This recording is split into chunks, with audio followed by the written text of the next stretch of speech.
Então, boa noite a todos, é um prazer estar aqui, me sinto muito honrado e homenageado com a chance de falar desse livro, de que eu fiz o prefácio, está aí na mão de vocês, a maioria, né? E é um assunto tão importante, tão grande, tão extraordinariamente urgente, que me sinto assim, cumprindo uma espécie de obrigação pública ao fazê-lo, né? Porque o problema todo desse livro é que nós nos tornamos aí com o tempo incapazes de entendê-lo realmente, essa ideia do trivium e do quadrivium, a ideia das 7 artes liberais foi mais ou menos saindo da nossa perspectiva brasileira mediana, porque nós de alguma maneira perdemos de vista o que seja a verdadeira educação. Esse é o primeiro problema, o primeiro impedimento que se tem aqui no Brasil para alguém, digamos, de cultura mediana, para entender o trivium. Parece uma coisa fora do mundo, e essa sensação, essa estranheza do assunto é que nós temos que remover nesse nosso encontro aqui de 1 hora hoje, de qualquer jeito. Não sai ninguém daqui sem entender de fato qual é o sentido do trivium. Esse é o meu único objetivo durante esse nosso encontro aqui. Então, quando você fica pensando, né, quando foi que nós esquecemos a educação, como é que nós a perdemos, eu tenho a sensação, eu tenho lido muito com professores, e tenho sempre a sensação de que a educação é uma espécie de tesouro que a gente andou enterrando em algum lugar, como um cachorro enterra um osso, como a gralha azul enterra o pinhão, e aí perdemos o mapa do local onde nós enterramos a educação. E aí, a partir desse momento, nós passamos a achar que cada pedrinha mais ou menos brilhante do chão é a educação, e aí ficamos elegendo essas bobagens como educação. Quer dizer, esse conjunto de ideário moderno que se chama de educação é um pouco dessa autoilusão, auto-engano, né? Esse enorme auto-engano que nós fazemos com relação ao assunto. Então vamos tentar recuperar um pouquinho isso antes, para a gente poder em seguida entrar no trivium com mais segurança. Eu acho que quem resolveu esse assunto chamado compreender para onde é que foi parar a educação foi o padre Ivan Illich, que é alguém que ficou meio esquecido aí também na história, quase ninguém mais fala dele. Ele tem o mesmo nome que aquela personagem do Tolstói, a morte de Ivan Illich, escreve um pouquinho diferente, mas não é, provavelmente foi batizado em função daquele livro, né? Muito improvável que não seja. Mas esse padre Ivan Illich era um padre sérvio, nascido na Áustria, mas de origem sérvia, e que andou aí pela América Latina na década de 70, fazendo estragos imensos. Ele era um desses sujeitos assim, meio iconoclasta, com ideias muito novas, e ele escreveu um livro chamado O Mundo Sem Escolas. Apenas assim, com esse título, O Mundo Sem Escolas. E o padre Ivan Illich fez muito sucesso na década de 70 com esse livro, depois foi mais ou menos esquecido e hoje em dia ninguém mais fala. Mas esse livro é um livro interessantíssimo. Se vocês tiverem a chance de recuperá-lo lá do fundo da sua biblioteca, vocês não perderão seu tempo em ler O Mundo Sem Escola. Porque o que o padre Ivan Illich faz, na verdade, é propor o seguinte: para com esse negócio de escola. Não escola nenhuma. A única coisa que interessa é que aqueles que querem aprender alguma coisa se encontrem com aqueles que querem ensinar alguma coisa. Se você tivesse esse encontro, fosse possível de alguma maneira, teria educação de verdade. E isso que nós chamamos aí de educação não é educação de modo nenhum, é alguma coisa próxima do conceito de ensino. O que o padre então faz é logo de cara destruir essa falsa equação entre educação e ensino, como se essas duas coisas não tivessem nenhuma ligação uma com a outra. E de fato, se você prestar atenção, se você não destrói essa ligação, você não entende nada mesmo desse assunto. A pré-condição para entender o que está acontecendo e o que pode acontecer nos assuntos educacionais é nós destruirmos esta pseudo-equação chamada ensino igual a educação. Continua o padre Ivan Illich dizendo que isso que se chama de ensino não tem nada a ver com educação, porque ele é basicamente uma metodologia de distribuição de posições sociais.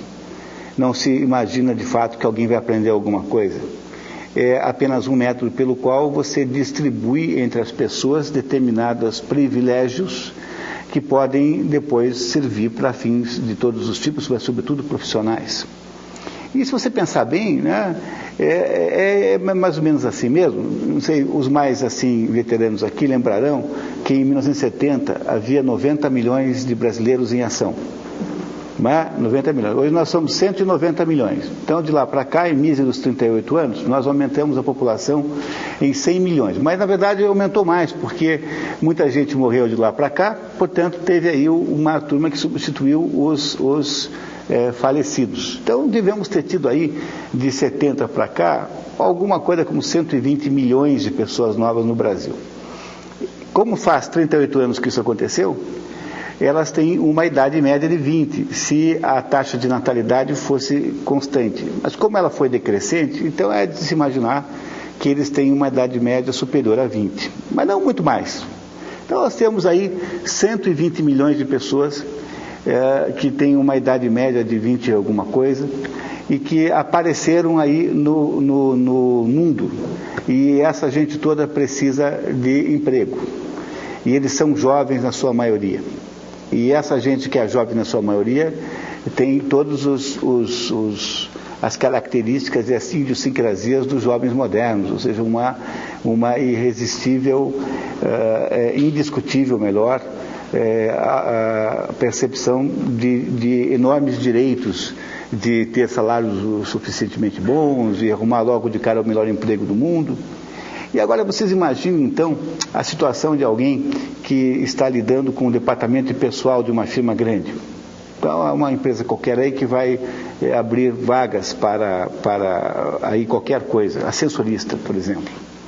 Se você não estabelecer uma enorme quantidade de obstáculos de qualificação, você irá ter uma lista de pessoas para analisar o currículo que vai demorar 5 anos para você chegar no último.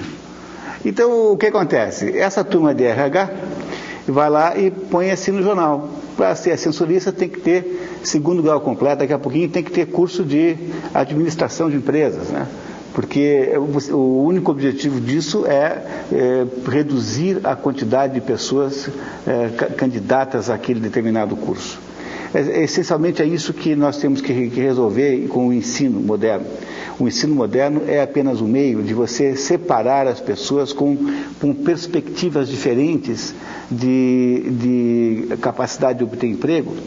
E é por isso que todo o debate sobre qualidade de ensino é, no fundo, um debate vazio, porque, no fundo, esse assunto não tem nada a ver com educação, é apenas um assunto de promoção social, digamos assim, entre aspas. Essa é a tese do professor, do padre Ivan Illich, que nós nos enganamos profundamente ao imaginar que tem aí no assunto ensino, e o que eu chamo de ensino é esse conjunto de rituais de natureza governamental, porque mesmo quando é privado, obedece aos rituais estabelecidos pelo governo federal, né, o governo estadual, o governo municipal, enfim, o que for.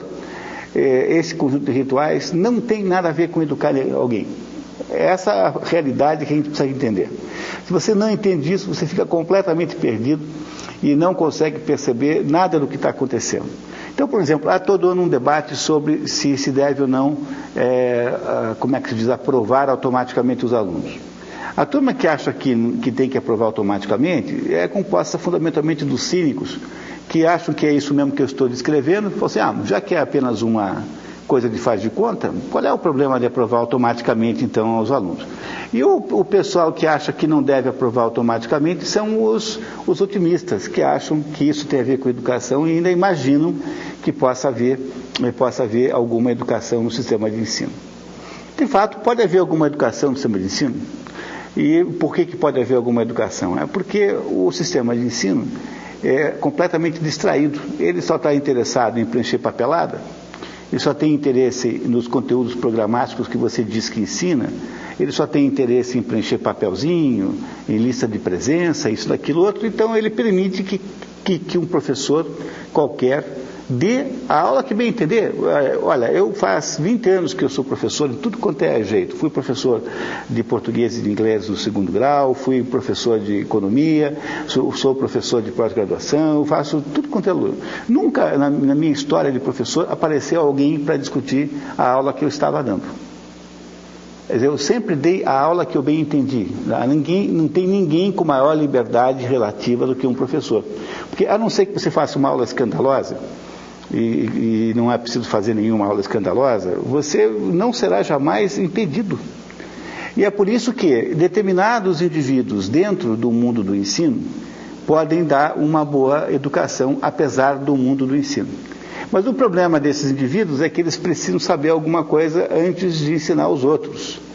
E se eles vieram do mundo do ensino, provavelmente vieram já contaminados com os defeitos do próprio ensino. Eu julgaria assim, sem querer demonstrar nenhum pessimismo, que o que nós temos aí é um caso perdido. O ensino é completamente irrecuperável. Não é possível melhorar isso, porque as energias capazes de fazer isso, bons professores e bons alunos, são em quantidade menor do que as necessárias. Quer dizer, de alguma maneira, o tamanho do problema está acima das forças possíveis. Para conseguir um sujeito que sabe alguma coisa para dar aula, há um investimento terrivelmente grande e só se pode fazer com uma pequena parcela dos professores, e também há, de fato, uma pequena parcela de alunos que gostariam de empreendê-lo. Mas, fora isso, o resto se contenta com esse mise-en-scène, com essa espécie de farsa geral chamada ensino, e que é mais ou menos a escola pública no Brasil, por exemplo, é um negócio que só existe para contestar a tese de que não existe nada, que não existe mais. É mais ou menos isso, quer dizer, apenas alguma coisa pro forma para contestar a tese de que esse negócio não existe, salvo honrosíssimas exceções, aí sobretudo no âmbito superior, né? Há boas escolas aqui e acolá, mas a média é muito terrível. Você imagina que depois de 8 anos, em que nós raptamos as crianças 5 horas por dia, durante 8 anos, gastamos 1/4 do orçamento com isso, até por lei. Todo mundo é burro? Ninguém sabe ler? Não parece a vocês haver alguma coisa terrivelmente errada nisso? A eficiência de um negócio desse é absolutamente ridícula. Nós não sabemos o que estamos fazendo. Mas a nossa rebelião vai até o ponto em que a gente entende que trata-se simplesmente de ensino e não se trata de educação. Educação não pode existir nesta base em que ocorre o tal do ensino brasileiro. Pois se a gente não entende essa diferença de educação e ensino, também nós não entendemos o que o Trivium quer nos mostrar, porque o Trivium é, de fato, um instrumento de educação. Não só o Trivium, como o Quadrivium, aquilo que se chama de 7 artes liberais. E a própria expressão 7 artes liberais quer nos dizer que a parte liberal do título, né, quer nos dizer que há uma liberdade intrínseca a esse assunto, ou seja, que esses conhecimentos que o Trivium e o Quadrivium permitem que nós tenhamos, são conhecimentos livres. Você os obtém se você bem entender. E esta é a primeira condição para que haja alguma educação. A educação tem de ser necessariamente voluntária. Não pode ser de modo nenhum forçada por nenhuma espécie de método. E é por isso que eu sempre digo para todo mundo que eu sou o professor mais feliz que se possa conceber, porque eu tenho 600 alunos voluntários. E é muito pouca gente capaz de ter a mesma quantidade de alunos voluntários. Os meus alunos vêm todos porque querem. E isso é a garantia de que eu tenho realmente a possibilidade de educar alguém, porque eu estou, de certo modo, protegido por essa vontade, esse desejo, que é o que não existe no mundo do ensino. O mundo do ensino precisa fazer o ritual da presença. O ritual da presença é esse ritual de que nós conhecemos os resultados aí. Pois o Trivium e o Quadrivium, as 7 artes liberais, foram feitas para educar pessoas que queriam ser educadas, que gostariam de aprender alguma coisa verdadeiramente. Eles são um conjunto de 7 habilidades. Essas 7 habilidades vieram se desenvolvendo ao longo de centenas de anos. Elas têm uma base platônica, uma base depois com elementos aristotélicos, com elementos agostinianos no início da era cristã. Ela recebe em seguida diversas contribuições, entre elas do Severino Boécio, que é um dos grandes pensadores cristãos que já existiram, escreveu A Consolação da Filosofia, que é um livro que eu recomendo sempre para começar a estudar filosofia, por esse aí. Não há nenhum outro livro melhor para estudar filosofia do que o livro do Severino Boécio. E ele foi se consolidando até que chegou no dia em que o Alcuino, que era um monge inglês, trazido para a corte de Carlos Magno em Aix-en-Chapelle, na França, no ano 800, no dia 25 de dezembro, Carlos Magno é proclamado imperador do primeiro império que substitui o Império Romano. A primeira tentativa europeia de recuperar o Império Romano é o Império Carolíngio de Carlos Magno, que é estabelecido no dia 25 de dezembro do ano de 800. No dia de Natal de 800, ele é coroado imperador. E ele manda fazer lá na corte uma escola, e essa escola, que era organizada por esse Alcuino, era a escola que usava o trivium como principal instrumento de educação, ou seja, o principal instrumento didático. E foi justamente essa iniciativa que teve essa história toda, que culmina aí no Império de Carlos Magno, que permitiu que houvesse em seguida, aí no auge da Idade Média, no século XII, o estabelecimento da escolástica. Nós possivelmente não teríamos a escolástica não fosse a base das 7 artes liberais. Então, talvez fosse o caso agora da gente tentar entender um pouquinho o que são essas 7 artes liberais na prática, para a gente poder continuar raciocinando aqui. E as 7 artes liberais são 7, né? São 3 ligadas ao trivium, 3 caminhos, trivium, 3 vias, e 4 ligadas ao quadrivium, 4 vias. As 3 primeiras, as do trivium, são associadas à mente humana, são 3 habilidades fundamentais da mente. É a habilidade de falar, a retórica, a habilidade de falar isso gramaticalmente com correção, a gramática, e a habilidade de falar com lógica. Essa lógica era primeiro chamada de dialética, depois, com a redescoberta dos livros de lógica do Aristóteles, passou a se chamar de lógica. Consolidou-se mais tarde como lógica. Então, o que se chama de trivium é a conjugação dessas 3 habilidades fundamentais, que são as 3 habilidades que permitem que qualquer mente possa lidar com os mais diversos assuntos com um grau muito maior de produtividade, porque aí você sabe o que você está dizendo está gramaticalmente correto, e isso que você diz faz sentido, né? Está coerente entre as suas partes, enfim, passou pelo teste da coerência lógica. Uma vez que você tivesse aprendido isso, e de modo geral começava a se aprender qualquer coisa na Idade Média com 14 anos, até 14 anos não se concebia educação na Idade Média. Então, aí por 14, 15 anos, um menino, uma menina também, há uma certa mitologia de que só os meninos iam para a escola na Idade Média, o que não é verdade. A Idade Média é a época da humanidade mais caluniada, mais desprezada e mais, maltratada. Não há nenhuma outra pior. Eu fico imaginando se nós temos direito de maltratar a Idade Média, uma época que produziu as catedrais góticas, que produziu a escolástica e que produziu o trivium, o quadrivium, e que produziu também a Divina Comédia de Dante Alighieri. Será que temos algum direito de achar algum defeito numa época capaz de fazer isso sem centralização nenhuma ou com uma precaríssima centralização? A centralização do Império Carolíngio não funciona há muito tempo, porque o seu filho não é capaz de produzir a sua própria sucessão e acaba dividindo aquele império pelos filhos, que era justamente o contrário do conceito de império. Em vez de centralizar, descentralizou. E aí os alemães tentam, logo em seguida, fazer uma experiência germânica de Goda, né? Os franceses são também, de alguma maneira, germânicos. Né? Os franceses também não são um povo latino. A gente não deve nunca jamais confundir isso, né? Os franceses falam uma língua latina, mas os franceses não são um povo latino. Não tomar cuidado de não confundir. Claro, que quando você fala de um francês que mora em Marseille, sei lá, meio italianado, aí talvez tenha alguma coisa latinidade, mas o francês, tecnicamente, é o Asterix. Não, faz parte lá de uma tribo daquelas lá do norte da Europa, né?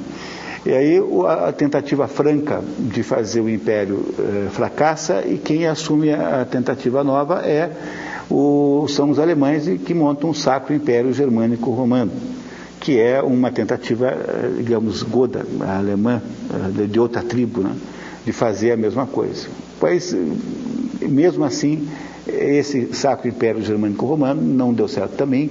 Ele existiu até Napoleão Bonaparte, que foi quem o extinguiu, ou seja, já no século XIX, mas ele nunca conseguiu fazer a unificação necessária para que a Europa pudesse ter uma dimensão equivalente à do Império Romano novamente. Portanto, que uma sociedade tão fragmentada como essa tenha produzido essas maravilhas, os 7 atos liberais, que não a produziu sozinho, mas a consolidou, a sintetizou, tenha produzido as catedrais góticas, tenha produzido a escolástica toda, é alguma coisa de nos deixar boquiabertos. Tem um grande respeito pela Idade Média. E a ideia central aí é que as crianças deviam ir para a escola mais tarde, porque era necessário que houvesse algum amadurecimento anterior. Hoje em dia seria inconcebível mandar alguém para a escola com 14 anos. Acho que você vai até preso se você deixar o seu filho demorar até os 14 anos para ir para a escola. E a partir dessa ida para a escola, os que quisessem estudar, não é? E eu dizia que as meninas iam mais para a escola do que os meninos, embora haja toda essa mitologia contrária. Os meninos não eram dados a muita escola não, a não ser aqueles que seguiriam carreira de padre, porque os meninos normais, né, esses preferiam jogos de capa e espada, não gostavam da ideia de estudar, achavam que isso era coisa para meninas, que não era uma coisa viril, né? Então é um pouco de mitologia em torno desse assunto. A Regine Pernoud, tem uma historiadora francesa, que escreveu 2 livros sobre esse assunto, A Mulher no Tempo das Catedrais e A Mulher no Tempo das Cruzadas. E esse primeiro, A Mulher no Tempo das Catedrais, é quem esclarece para vocês essa questão, né? Mostrando que talvez não tenha havido nenhuma época da história da humanidade em que as mulheres tenham sido tratadas tão bem quanto na Idade Média. Por mais que nos pareça contraintuitivo, uma vez que estamos aí suficientemente envenenados pelo proselitismo feminista, né? Da ideia de que se a mulher sempre foi uma vítima na mão dos homens. Mas seja como for, o que acontecia é que aquela pessoa interessada em aprender, e não era para todo mundo, só para os interessados, iam para essa escola durante a Idade Média, a baixa Idade Média, ou seja, durante o momento mais sofisticado da Idade Média. Essas escolas funcionavam associadas às universidades. Então, junto da Universidade de Paris havia o Colégio de Artes, e toda vez que você ouve falar em Colégio de Artes, mesmo que não haja menção à palavra liberal, está sempre falando das artes liberais. Então, por favor, não confundam, porque no sentido moderno de arte, você está sempre se referindo a artes plásticas. Mas no sentido medieval de artes, são sempre as artes liberais e não as artes plásticas. Aí é um pouco de confusão nisso. Quando você usa aquele título que há nos Estados Unidos, Master of Arts, que algumas pessoas têm, um título universitário, esse artes são as artes liberais, não são artes plásticas. E essa expressão Master of Arts é um resquício das próprias artes liberais. É claro que nos Estados Unidos hoje não há, de modo geral, genérico, o estudo das artes liberais tais como havia antigamente, mas preservou-se aí a ideia de que há algumas coisas que se sabe apenas pelo prazer de saber, que é ars gratia artis.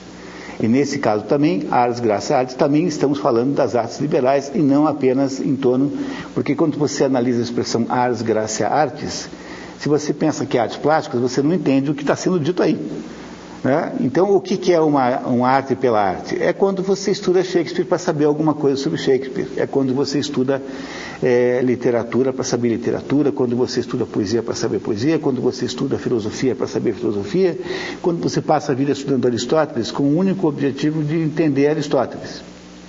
Esse tipo de aventura intelectual é raríssimo na nossa cultura aqui, porque nós criamos a ideia de que a formação universitária está associada a alguma espécie de emprego. E você imagina que vai para a universidade para obter um diploma que vai autorizar a atividade econômica, seja de ser médico, seja de ser arquiteto, seja de ser economista, enfim, o que for. A ideia de que se possa estudar alguma coisa pelo único objetivo de estudá-la é uma ideia estranhíssima no contexto brasileiro. Pois saibam vocês que o trivium e o quadrivium eram exatamente isso. Eram liberais porque não estavam associados a uma tabela de pagamentos, não estavam associados a um regime de emprego. Repare que a gente nunca fala, hoje em dia, bom, daqui a pouquinho vai ser mais fácil entender isso, mas aquela ideia da educação que estava implícita no trivium e no quadrivium, ou seja, alguém que vai para a escola para aprender as 3 artes da mente, a retórica, a lógica e a gramática, e as 4 artes das coisas. Que são as 4 artes das coisas? São o quadrivium. É a aritmética, que lida com o número descontínuo, com o número discreto, portanto. A música, né, a sua aplicação. A geometria, que lida com o número contínuo. E a astronomia, sua aplicação. Essas são as 4 artes do quadrivium. São as 4 artes associadas às coisas, ao mundo das coisas que está em torno da pessoa. As 3 artes do trivium estão associadas à mente, e as 4 artes do quadrivium estão associadas às coisas. Ora, o que faz com esse conhecimento uma pessoa que os tenha obtido no processo de educação chamado 7 artes liberais? Apenas vive a sua vida melhor. Não há aí nenhuma implicação em alguma espécie de emprego, não há nenhuma garantia de reserva de mercado de nada, você não tem nenhum privilégio por ter feito isso, apenas a sua vida agora é uma vida de cultura. Você tem agora alguma coisa que os outros não têm, que é acesso a um grau maior de consciência da realidade, que é a sua grande contribuição. Essa ideia associada à educação é que é impensável dentro do contexto dos regimes de ensino. Porque os regimes de ensino não conseguem conceber isso, né? Os regimes de ensino acham que o que se faz é diplomar a pessoa. Diplomar a pessoa é autorizar publicamente, homologar publicamente alguma espécie de conhecimento que é exigido depois em alguma circunstância profissional. Então, você só pode ser ascensorista se você tiver diploma de 2º grau, que hoje em dia não chama mais 2º grau, chama ensino médio. Não é isso? Mas por que é que o sujeito que quer ser ascensorista, ele não quer fazer 2º grau para poder ser ascensorista? Porque ele quer o emprego de ascensorista agora.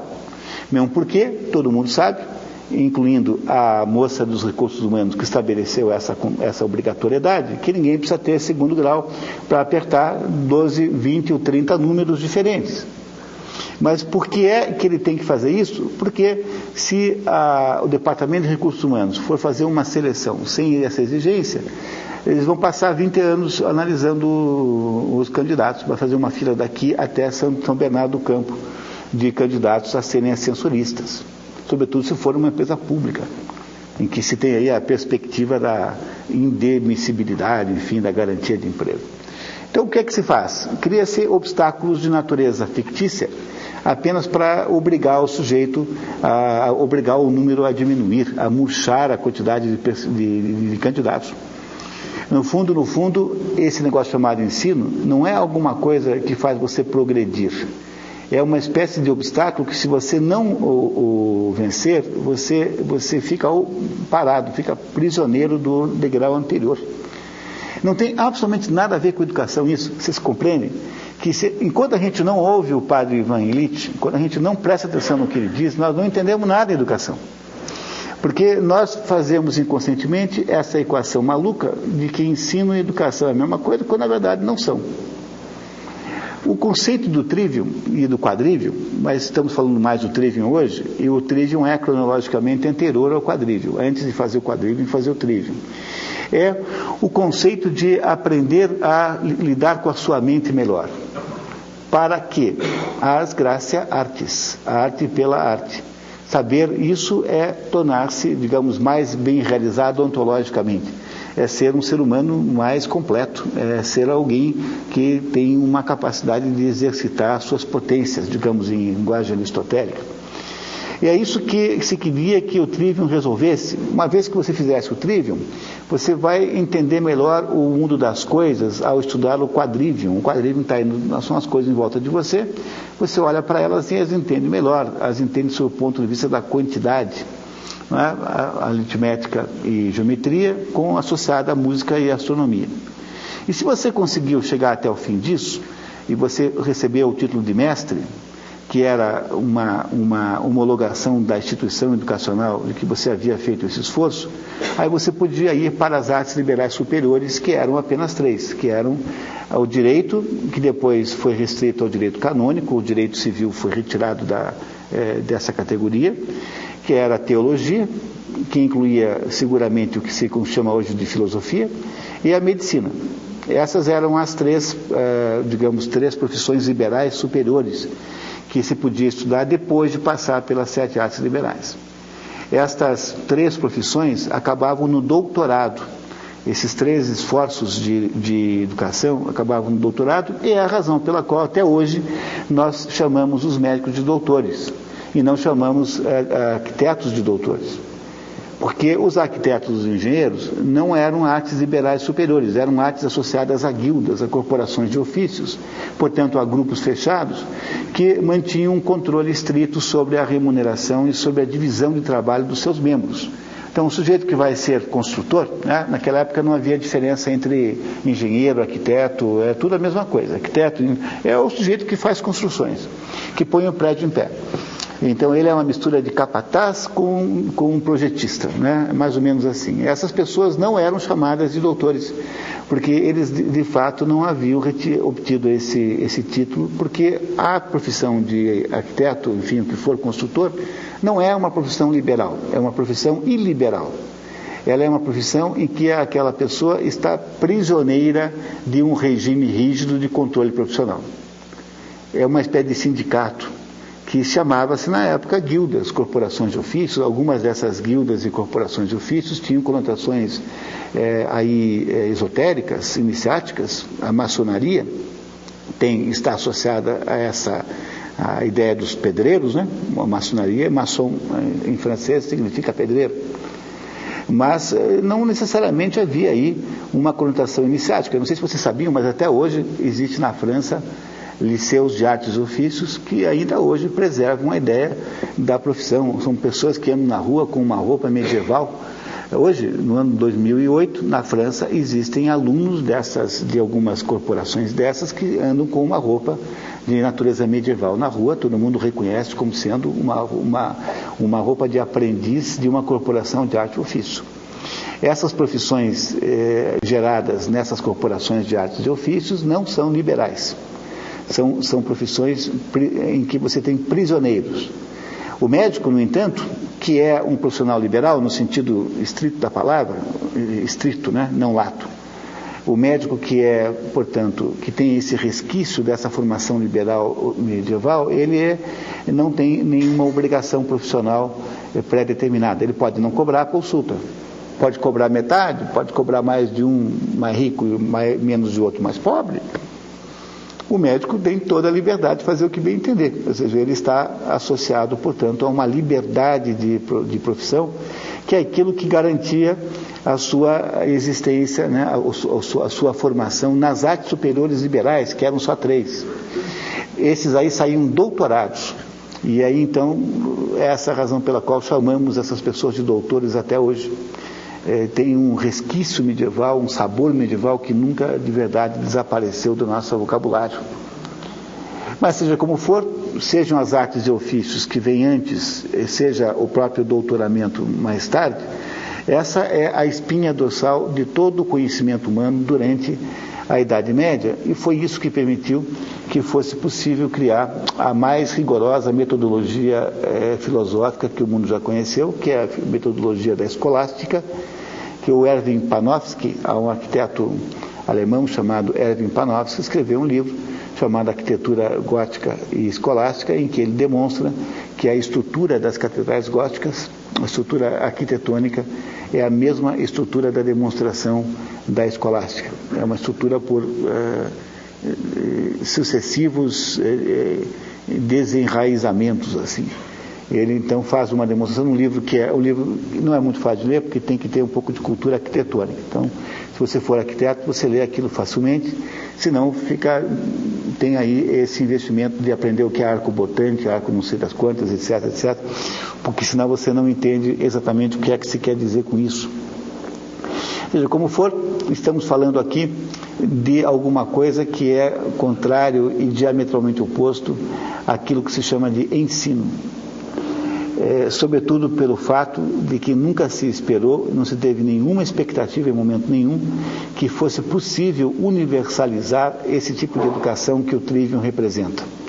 Ensinar alguém a lidar melhor com o modo como fala, ensinar alguém a aperfeiçoar a sua capacidade de transmitir as suas ideias, tanto do seu ponto de vista formal, que é gramática, como ponto de vista lógico, que é a lógica, é alguma coisa que nunca se imaginou que pudesse ser universal, que nunca se imaginou que pudesse ser distribuído a todo mundo com a idêntica competência, com idêntica qualidade. E essa é a primeira condição para que nós entendamos. A primeira condição para que nós entendamos o que é o Trivium é, logo de início, lembrar que isso não tem nada a ver com ensino, no sentido moderno de ensino. Não é alguma coisa que o MEC possa coordenar, entendeu? Não é alguma coisa que dependa de alguma diretriz de base da educação, não é alguma coisa que um burocrata da educação possa fazer para melhorar, tampouco é alguma coisa que algum guru da educação moderna na qual ele possa interferir, porque é alguma coisa que depende exclusivamente do desejo de participar daquilo como um patrimônio que a pessoa recebe, independente da sua aplicabilidade comercial. No Brasil não é muito fácil encontrar pessoas assim. De modo geral, ninguém faz nada, a não ser que tenha uma perspectiva na outra ponta de receber por aquilo alguma autorização, alguma certificação. Bom, paciência, né? Quem está errado é o Brasil, não é o mundo. Então, temos mais aqui nos penitenciarmos, né? E lamentarmos a nossa própria situação. Mas o que você tem aí propriamente de segunda condição é que, para que haja uma verdadeira educação, é preciso que haja uma vontade, um desejo livre de obtê-la. E é por isso que é apenas quando aparece no mundo um sujeito chamado Jan Amos Comenius, que é um sujeito do século XV para o século XVI, que essa ideia de educação verdadeira começa a se transformar nesse monstrengo chamado ensino. Porque o Jan Amos Comenius, que era um padre que deveria ser alguma coisa como tcheco, dentro daquelas perspectivas movediças daquela geografia da época, esse padre Comenius, ele inventa a ideia da escola universal, a ideia da escola que atenderia todas as crianças do mesmo modo, que iria produzir, portanto, um batalhão de pessoas formadas com a mesma qualidade, dentro de um processo indolor, de um processo até mesmo divertido, para ser mais preciso, e que esse conjunto de ideias são as ideias aí, semente do ensino moderno. Essa ideia de que educação pudesse ser isso, nunca existiu antes desse homem. Não é à toa que a Unesco deu à sua maior comenda o nome de Comenda Comenius. O maior de todas as condecorações que alguém pode receber da Unesco tem o nome do Comenius, porque ninguém, obviamente, representa tão bem esse ideal desta escola, né? Não é isso, dessa escola homogeneizadora, do que esse João, né? Amos Comenius, é o nome desta pessoa. Na verdade chama-se Cometsky, mas digamos, latinizando seu nome, fica Comenius. Este homem é o inventor do ensino, porque na medida em que você deseja universalizar e transformar esta educação para todas as crianças, você é obrigado a produzir movimentos de massa, ou seja, é obrigado a produzir determinadas atitudes pedagógicas que são destruidoras das condições para que exista de verdade educação. E aí, a partir disso, que nós criamos não só o conceito de educação moderna, que é um conceito de ensino, como também nós criamos o conceito de educação como arma revolucionária, como arma totalitária, como arma de formar a cabeça, fazer a cabeça dos outros. Hoje, o conceito que prevalece aqui no Brasil de educação é a tal da educação cidadã. Eu não sei se vocês fazem ideia da barbaridade que é uma coisa como essa, né? Eu sempre conto a história que eu tenho uma vizinha, uma mocinha uma menina assim, muito simpática, assim, muito agradável, que fica botando bilhetinhos embaixo da minha porta e diz assim: você já separou o lixo hoje? Quer dizer, isso, vejam, não tem nenhum problema, ela é uma gracinha e tal. Mas o fato de que uma menina de, sei lá, 7, 8 anos, fica jogando bilhetes embaixo da minha, me dando broncas, né? É uma espécie de bronca de criança, mas não é uma espécie de bronca. É isso que se chama de educação moderna. A educação moderna é um conjunto de modismos politicamente corretos que se acredita devam ser distribuídos mais ou menos como se espalha a manteiga por cima da torrada, né? Para todas as pessoas que existem. E isso só se faz com o quê? Só se faz às custas de uma redução brutal da qualidade do que se pode chamar de educação e, sobretudo, na transformação dessa experiência educacional, que era uma experiência de uma viagem pelas diversas capacidades, né? Cada uma das etapas das 7 artes liberais, do trivium e do quadrivium, são como escalas que você faz em cidades que estão ao longo do caminho para chegar no final e dizer assim: olha, eu acho que agora eu sei alguma coisa. Pois essa viagem maravilhosa, que só podia ser empreendida por viajantes desejosos de fazê-la, transformou-se nessa barbaridade chamada escola moderna, que em todo lugar do mundo, aqui no Brasil então nem se fala, porque aqui nós juntamos, né, esta má genética com uma incompetência atroz. Os nossos professores de fato sabem muito pouco, né? Eles são semi-analfabetos na sua maioria. Professores de ensino médio são mais ou menos semi-analfabetos. Basta você ter um pouco de convívio com eles para entender que eles são incapazes de fazer as operações, digamos assim, intelectuais mais simples, com competência. Eles não têm ideia muito do que estão fazendo. Como não sabem muito bem o que fazer, inventam maneiras de não fazer nada. Por exemplo, esse negócio de construcionismo. O que é construcionismo? É uma política, é uma metodologia pedagógica em que as crianças fazem o que bem entendem, porque você supõe que elas só possam aprender aquilo que elas querem aprender. Então você deixa as crianças inventarem o que bem entendem e acha que isso é mais ou menos alta pedagogia, quando na verdade é apenas uma maneira de você fazer de conta que a sua ignorância é benigna e não maligna, como é de se imaginar que fosse, né? Então, essas coisas modernas, essas estratégias pedagógicas modernas, são todas elas o que você possa imaginar de mais anti-trivium, anti-artes liberais que você possa imaginar, porque no fundo, são apenas exercícios de procurar as pedrinhas brilhantes do chão, já que nós perdemos de fato o mapa do tesouro da educação, que nós andamos aí enterrando em algum lugar. Nós nos contentamos hoje em procurar os seixos mais brilhantes e ao acharmos, né, os elegemos rapidamente como a verdadeira educação. O que o trivium representa é a formação verdadeira que uma pessoa, comparando com a farsa da educação moderna, é a verdade no aprendizado. É uma capacidade de fato aprender a trabalhar com a nossa mente de uma maneira eficiente, de uma maneira correta. E é isso que a irmã Miriam Joseph produziu com uma maestria excepcional. Esse livro aqui é um guia, vocês terão sempre a impressão que se trata de apostilas, de um conjunto de apostilas de aula, e é um pouco isso mesmo. Ele tem uma estruturação em torno de capítulos extremamente didáticos, em que ela vai de ponto em ponto fazendo aí uma formação verdadeira nos processos da mente.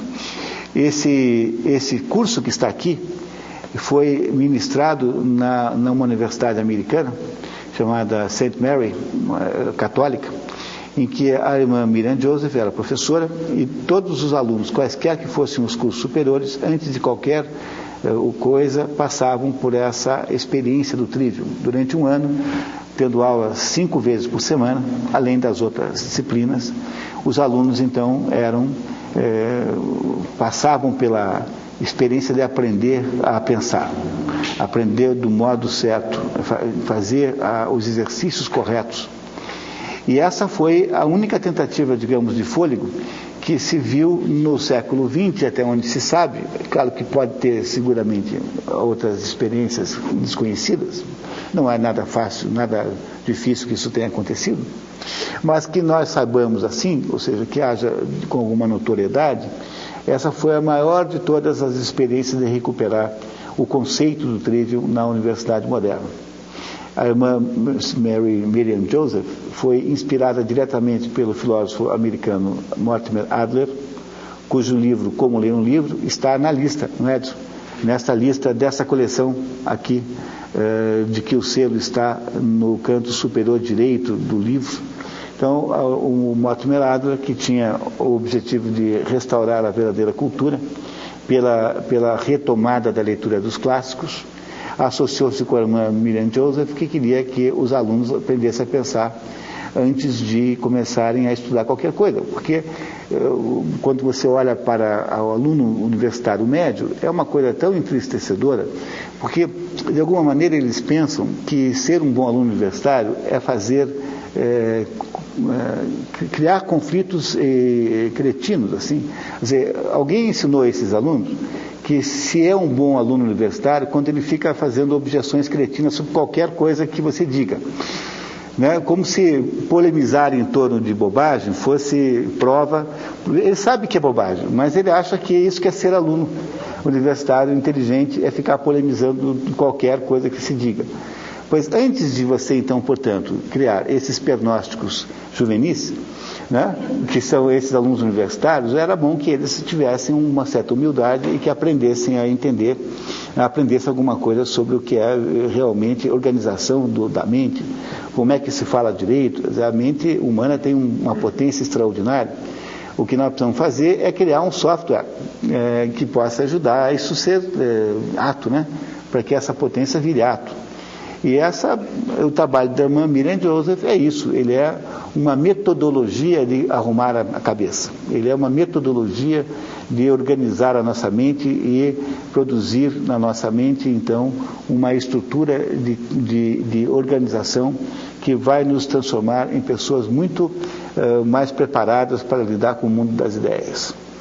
Num contexto social em que a degradação é muito rápida e é cada vez mais rápida, e o problema da degradação intelectual é que ela não é como a degradação financeira, porque quando você fica pobre, você descobre rapidamente porque a Sabesp corta a água da sua casa, entendeu? Então a degradação financeira, né, é muito rapidamente perceptível. Agora, a degradação intelectual é completamente indolor. É como se burrice não tivesse ponto de inflexão, entendeu? Burrice é um negócio, porque você tem um limite para ser inteligente. Tem um dado momento que a sua inteligência não vai mais para frente. Então, Aristóteles, naquele método que ele faz, chamado doxografia, ele compara as opiniões dos que antecederam e diz assim, olha, então, Tales de Mileto achava isso aqui, os platônicos. De modo geral, ele compara os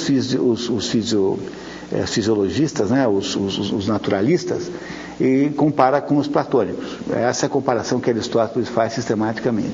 Fala assim, olha, então comparando esses dois aqui, eu vou tentar subir um degrau e olhar um patamar mais alto, de onde eu possa ter uma visibilidade de alguma síntese.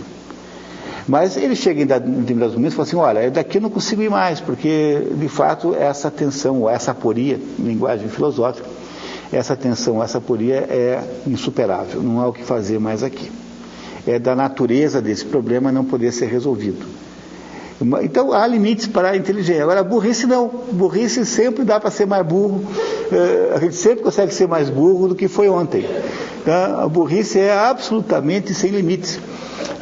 E é por essa razão que, se você tem um instrumento na sua mão de organização da sua mente, como esse aqui, você tem de fato um tesouro extraordinário, porque as condições para que a sua mente mantenha-se sã, minimamente sã, são sempre muito exigentes. A nossa mente é como uma horta que precisa o tempo todo de manutenção.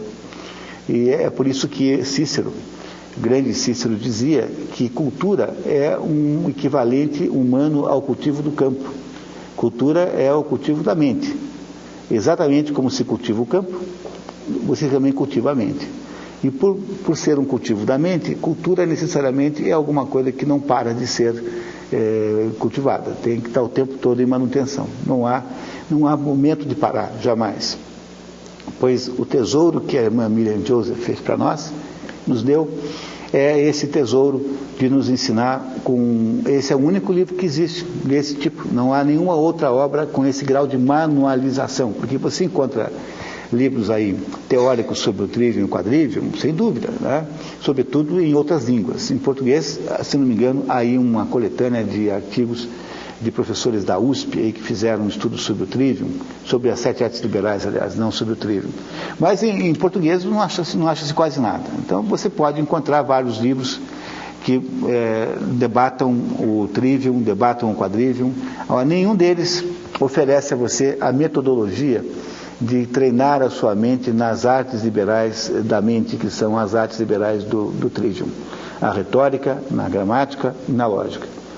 Nenhuma outra metodologia é tão objetiva quanto essa, até objetiva demais você deverá achar, provavelmente, porque você vai, em alguns momentos, aí até imaginar que devesse haver um pouco mais de filosofia a respeito do assunto. De certo modo, vai dando vontade de entender mais filosoficamente, mas ela recusa-se a fazer isso e continua firme numa decisão de produzir aí uma técnica concreta, verdadeira, objetiva de treinar a sua mente. A tradução de um livro como esse é uma tradução muito desafiadora. Eu queria que fazer um elogio público ao tradutor, porque como os exemplos são todos linguísticos de inglês, então alguns desses exemplos são transponíveis com dificuldade para o português, porque o inglês é uma língua sintética, o português é uma língua analítica. O português, nós temos uma maneira diferente de estabelecer a estrutura sintática. Então, de fato, foi uma tradução muito audaciosa essa e merece muito mérito. Eu queria que o Henrique aqui soubesse o quanto ele trabalhou bem nesse livro. É um livro extraordinário. E fundamentalmente essa a ideia, né, o conjunto de ideias que eu penso que ajudaria a vocês a entenderem o sentido da obra O Trivium. E gostaria muito de saber se alguém tem alguma pergunta, alguma consideração. Se alguém tiver alguma pergunta no microfone. Quem está gravando.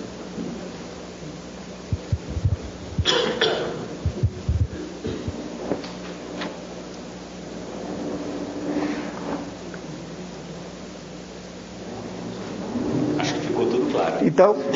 Então, feito isso, eu queria então fazer o comercial. No sábado, nós temos aqui na Realizações um encontro sobre o livro A Tempestade. O livro A Tempestade de Shakespeare é o mais importante dos livros de Shakespeare, não pela sua fama, não pela sua notoriedade, mas pelo fato de que é o livro que traz todas as chaves dos enigmas shakespearianos. Então, se você quer entender todos os livros de Shakespeare, não entenda esse, porque esse é o livro que traz a explicação para todos os outros. É o último livro que Shakespeare escreveu. Depois que Shakespeare escreveu A Tempestade, ele se aposentou e foi para Stratford-upon-Avon. Então ele deixou ali nesse livro todas as marcas e todos os elementos capazes de fazer compreender todas as outras obras. Nos encontramos aqui às 3:30 da tarde. Nós fazemos, para quem nunca fez essa atividade comigo, a gente lê um resumo do livro. Quer dizer, se você não tem tempo de ler até lá, não tem a menor importância, haverá um resumo. E depois de ler o resumo do livro, a gente faz um debate aqui e uma interpretação do livro, que, como eu digo, é a interpretação chave maior de todas as dos livros de Shakespeare. Não perca de jeito nenhum. Né? E até lá, então, muito obrigado. Né? Então, até lá. Obrigado.